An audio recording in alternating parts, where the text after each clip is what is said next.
We're taking a look at the MPC Live 3 once again. I'm going to continue on what we did last week, which was I showed you how to make these kind of pads that transition and how to do these so they were individual samples.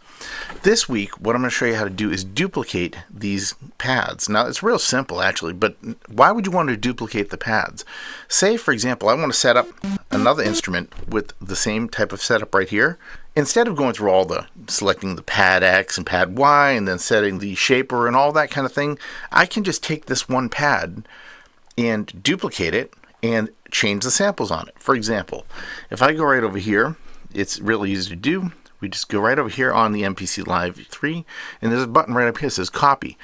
This button, just so you know, is not exclusive to the MPC Live 3. This is on other MPCs as well. So if you wanted to use this feature for other duplication purposes, for example, you know, obviously the older MPCs don't have the expressive pads. However, maybe you want to set it up so that they're playing an instrument the same way, with the same type of filter, the same type of effects, whatever. You don't have to duplicate everything you did again on that previous single pad. You can just copy the pad and you'll have all the settings. Then you just change the sample and you're good to go. You might need to tweak it a little bit depending on where you want the sample to start. That's another story altogether, but here we go. Let's just do this. So I've got right here my smooth transition pad, and here I've got my individual instrument pad. I'm just gonna pick this pad, right, by tapping it. That selects it.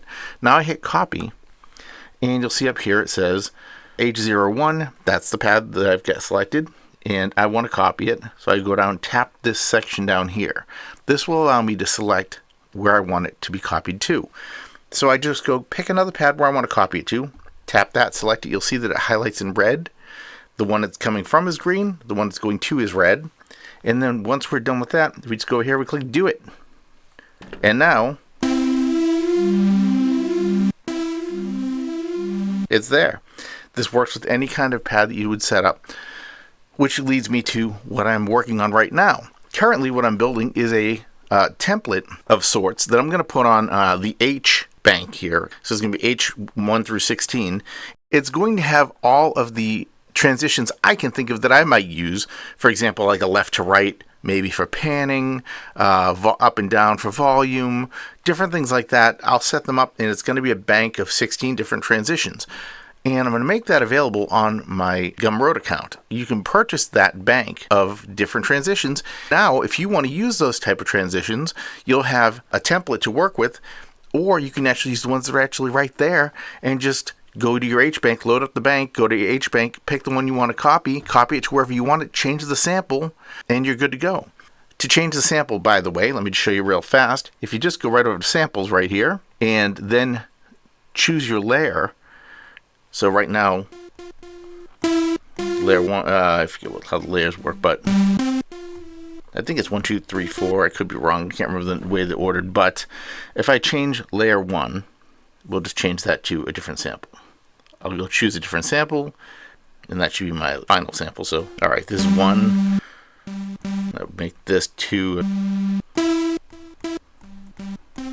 1, 2, 3, 4. So you would just change the sample in whatever corner you want to change it to, and then you save your bank and you're good to go. You could load any sample you want up in there. It could be vocal, it could be drums, anything. And you might need to tweak the controls on it at the front. Hit global, go over here. Like for example, if it's something you want to play on note off or note on, or you want it to play all the way through, you may need to change these to one shot or whatever, or change it to polyphonic or mono. But those settings are up to you. But you get the idea. The basic part of the template, which is the setting up all the transitions, the majority of that work will be done for you in the template that I'm putting together. Anyway, let me know what you think of this video, and if this was helpful to you. If it was, don't forget to like and subscribe to the channel, and let me know what you thought of it in the comments. I would love to hear from you. Have an awesome day. Enjoy making music on your MPC. Bye for now.